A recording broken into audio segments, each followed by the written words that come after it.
Good evening and welcome. We are so excited to see a great turnout, and we are going to share some information with you about our Cambridge program tonight. I am Gretchen Rudolph-Flatt, and I'm the principal of the current Pasco Middle and Pasco Elementary Schools, but then next year Pasco K-8. So we're excited to welcome our first class of sixth graders entering into Pasco K-8, which is a great opportunity.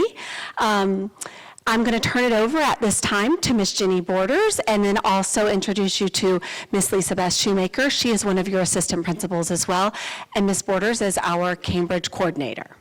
Thank you. All right, thank you all so much for coming out on a Thursday evening. I know it's a busy time of the year, but we are so very excited to welcome you. Oops, let's try that again. Welcome you to our Cambridge night. We have many of our Cambridge teachers that joined us this evening, so I'm going to introduce them and they'll give a little wave. They're kind of making their way down the aisle.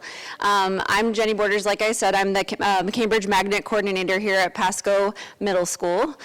Miss Daniel, where are you? Miss Daniel is our pre-ACE physical science teacher. She was greeting you at the door, so she might still be doing that. Mrs. DeWater is our algebra teacher. Mrs. Rio is our 8th grade ELA teacher. Then Miss Larkin is our 6th grade ELA teacher. So all you 6th graders, she's going to be your teacher next year for English. Mr. Valentine is our 7th grade science teacher. Miss Perez is our 7th grade civics teacher. Mrs. Napoli is your 6th grade history teacher. Senora Finete is the Spanish teacher, and Ms. Novak is our 6th grade science teacher. So did I miss any staff? Good, all right, got them all. So I just want to share some information about our Cambridge program with you. If you were able to come to the expo, some of this might be a little bit of a repeat, but I want to tell you a little bit about what you can expect as a middle school student here at Pasco Middle School, and then what to expect as you move from middle school into high school and beyond. So our Cambridge mission is to provide a high quality education to your student. And what that means in Pasco County is that we are going to provide an accelerated and rigorous curriculum for your students. And we are going to center that around the Cambridge learner attributes, which is what you see in the boxes down at the bottom of the screen. So we want your students to leave us being confident, responsible, reflective, innovative, and engaged learners. And those are 21st century skills that they'll be able to take not only into high school and college, but into the workforce. And that's the goal here at Pasco Middle School, and then in Cambridge International as a whole, as it is affiliated with the university. And so you might be wondering, what makes the Cambridge program different from another middle school? And so I have a couple of talking points about that. We focus on critical thinking. We want students to be able to ask questions, to explain their reasoning, to reflect on learning rather than just memorizing facts. So we really want them to dig deep into what they're being taught into the classroom and become critical thinkers and analytical thinkers. We also focus on skill development.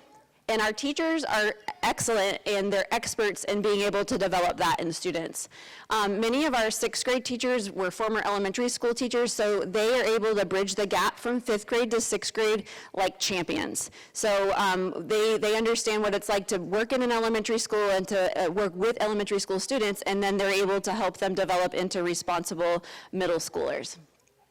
Our main goal is for students to become owners of their own learning and responsible for themselves as people. So that's kind of what we try to do in the middle school. In addition, in the classrooms, you'll see students working on skills like collaboration and communication, because those are extremely important skills not only in school, but in life. So we want students to be able to work in groups and listen to one another respectfully and responsibly, and even be able to disagree in that same way. So if they don't agree with one another, how can you work through that to become, to come to a consensus? And then most of all, the growth and perseverance. A lot of times, our accelerated learners are used to being right a lot of the time, and mistakes are sometimes hard to swallow, but mistakes are how we learn. So we want them to understand that that is just part of the learning cycle, and that we learn from our mistakes, and when we make a mistake, we won't make that mistake again because we've learned from it. So it's okay to make mistakes, kids. It's okay. We want you to be able to learn from that. And we want you to be able to develop resilience from making mistakes and not to just give up. So those are some of the things that makes our program a little bit different maybe than another middle school. So if you were to walk into a Cambridge classroom on our campus, these are some of the things that we would hope that you would see. You would see teachers that have clear and consistent routines. So these kids are coming in and they know what to expect in every single teacher's classrooms because it's clear and it's consistent among the pod and among the team. Our teachers give frequent feedback, so the students aren't left in the dark about where they are. So if you have an assignment or a test, we're not waiting weeks in between, the test and the feedback so that they can, learn from the mistakes that they made. You would be able to walk in and see students engaging in learning activities. And so sometimes that might look like moving around the classroom and participating in labs, and sometimes it might look like students participating in group work or working on a computer or things like that. But what you won't see a lot of is a teacher standing in front of the classroom and lecturing in the front and students just scribbling notes down, because we want the students to do the majority of the work by using their brains and thinking. We also want our students to be able to learn time management and organization. And so that is, I think, maybe one of the harder things about moving from elementary school to middle school, because you're moving from having maybe 1 or 2 teachers to having 6 teachers. So it's being able to wrap your mind around the expectations of 6 different adults and 6 different classes. And so how do you organize your time after school if you might have homework or extracurriculars? So how do you manage that? And so that's something that you will work with your families on, to create time in the afternoon or on the weekends to make sure that you're becoming excellent scholars and time management. And then lastly, we want our students to self-advocate. So the first line in the classroom, if you don't understand something, is raising your hand and asking for help, and never being afraid to do that with your teachers, because they're here to help you. So we want you to be able to do that with comfort and ease in your classroom, and to learn how to be mature in that way. So that's something that you should also feel comfortable with as you move into middle school. So what do we expect from you? Every day when you walk into the classroom, we expect you to use your planner. So you'll get a planner at the beginning of the school year and you will have a place in your teacher's classroom where it'll tell you all the things that you're going to be doing for that day and maybe what homework you'll have. And so you'll be expected every day to write in that planner. So every day, all of the little spaces in the planner will be filled out. We expect you to do your classwork. That's not a big shocker, right? It's what you do at school is classwork. And then sometimes you're going to have homework. And more often than not, it's going to be in math. Okay, so expect to have some math homework probably most nights. And so we expect you to keep up with that so that you can be great Cambridge scholars. The other thing that is different from elementary school when you articulate into middle school is being able to check your grades on My Student. So parents, you will have access to that.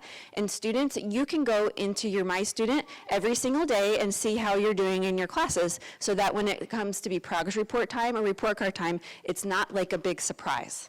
Okay, so when you take a test or you're turning in work, you should be able to track that and see how you're doing.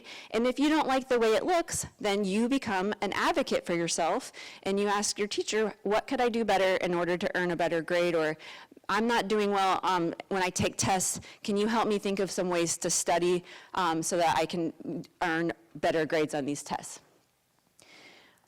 The other thing that we expect from you is to be organized, and we have a school-wide organizational system that your teachers will tell you about when we get to school on the first week. But every student will get a colored folder and spiral for their classes, and we expect it to look nice and neat in those folders and those spirals, so that when we open up your backpack, everything's organized and you can find it. We don't want it to look like a trash can. And dump it all out and all the papers are jumbled up. So you need to stay organized so that you can stay on top of your grades. And the last thing that you might need to learn a little bit more about once you get into middle school is study skills.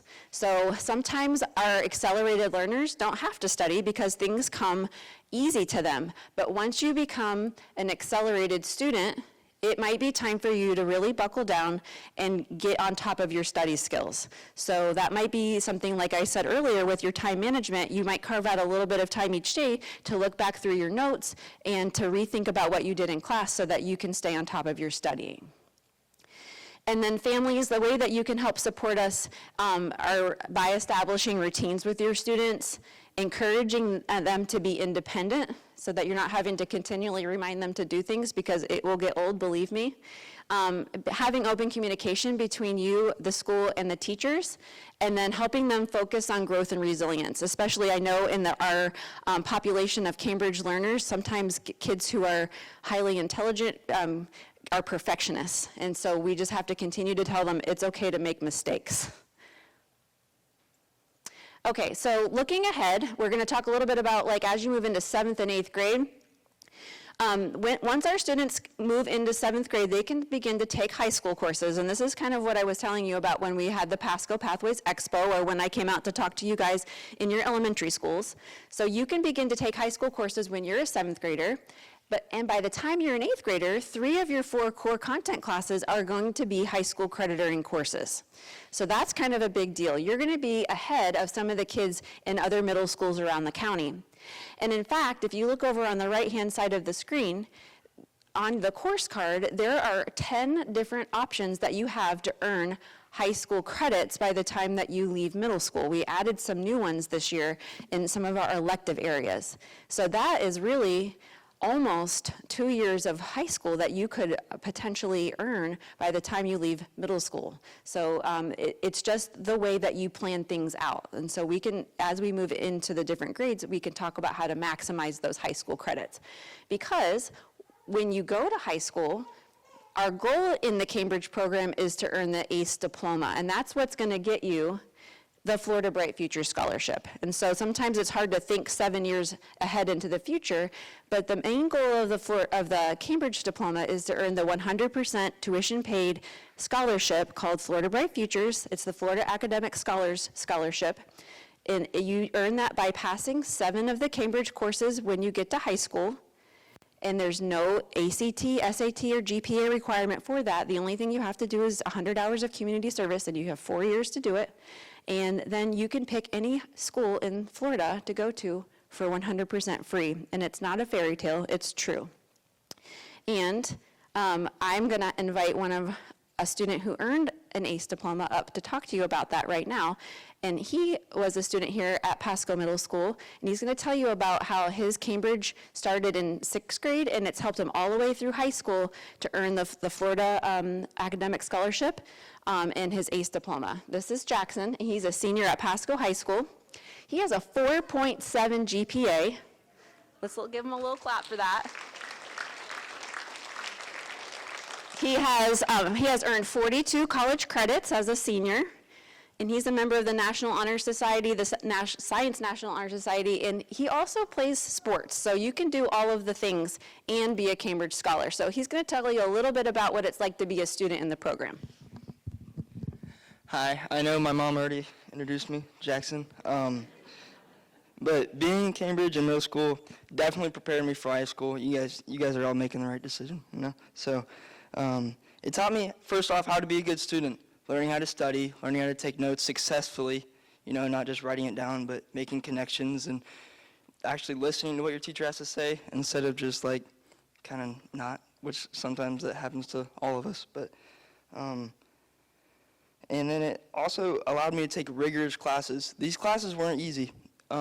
These classes definitely challenged me, and they pushed me, and I was definitely one of those kids where I had to be right about everything, but taught me that I was okay to make mistakes. So I think that is probably one of the most important things about taking these Cambridge classes at such a prime age. And then obviously they let me take all these college credits in high school. You know, I was able to take a bunch of high school classes while I was in middle school, mostly in 8th grade, and I was actually taking college classes as a freshman. I took 2 And I think that's just one of the great things about this program. And then in high school, obviously I was able to take all these wonderful college classes that were part of the Cambridge program. At the high school level, we call them ACE classes. Most of the classes that you guys will take will be called pre-ACE. These ACE classes are worth a college credit. If you guys are parents or if you're familiar with the AP program, it's very similar. These classes are worth college credits, so there's that. And then, of course, you're still getting pushed. You're the best student. All these teachers are pushing you to be the best student that you can be at all times. And then, of course, I was able to earn my ACE diploma through all the ACE classes that I was taking, so that's definitely a great, great advantage about this program. And almost every single school in Florida takes it, and all public schools do. So overall, it was a great experience, and I would recommend it to anyone. Thank you.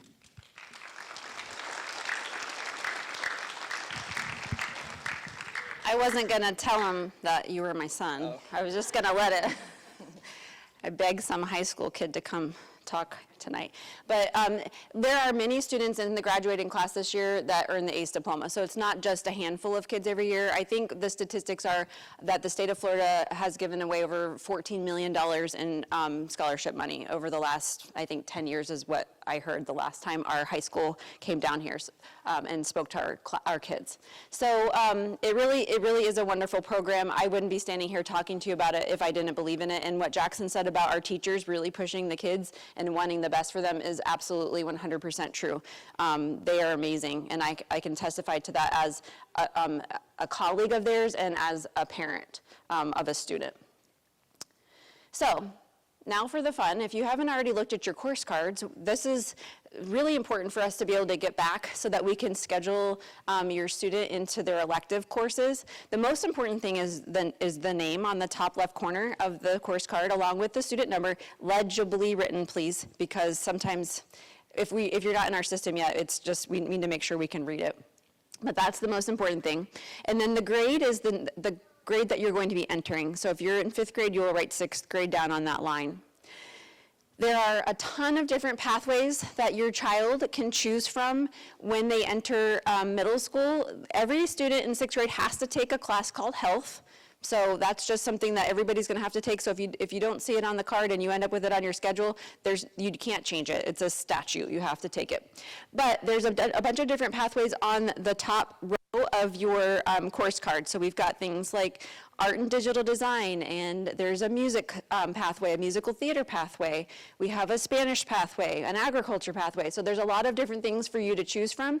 Our 6th grade courses are going to be located in the top 2 rows. And then as our students move into 7th and 8th grade, they're just going to continue to follow that pathway down the column. And then the ones that are in bold end up in a high school credit. So if you see like Digital Design 1 is a high school credit course. So that is, if you're interested in earning, maximizing your high school credits, you can choose them like that if you wish. You can take some time to look at the course descriptions on the back and make your determinations. And if you are like not in our feeder pattern or don't have a student that goes to the school, you can turn it into the pirate chest in the back next to the boys in the back. He's showing you where that's at right there. But it might be something that you want to take a look at for a few minutes before you make your determinations. Does anybody have any questions so far? Yes? So in the ranking from 1 to 8, does that just mean that are those including backups? Like what does a full week schedule look like? I see the 4 classes, but then there's a ton of things. So students are going to be able to choose, like their let's say agriculture was your number 1. So for the first semester, you might take Intro to Agriculture in 5th period, and then in 5th period for 2nd semester, you might take the second half of that year. So in 5th period, you'll have agriculture all year long during 5th period. And then, It says full year, then it goes across the full semester. yes. After it's just 1 semester. Yes. And most of the time, 6th grade courses are half semesters. So like health and PE would be 1 semester, and then PE the 2nd semester. And is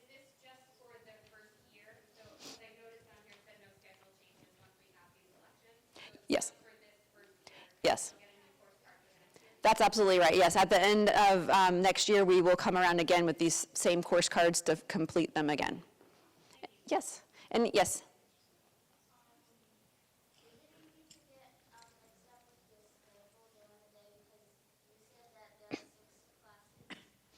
The question was, is it easy to get mixed up? And I will be honest with you, the first couple of weeks, you might get a little bit mixed up, but there are so many adults on campus, we're not gonna let you get mixed up too much. So if you feel like you're a little bit nervous about getting from class to class, you just find an adult, and with a lot of times, we'll even walk with you to your next class. So don't worry about that. Any other questions? Okay, so we'll go ahead and move on now to our school tours.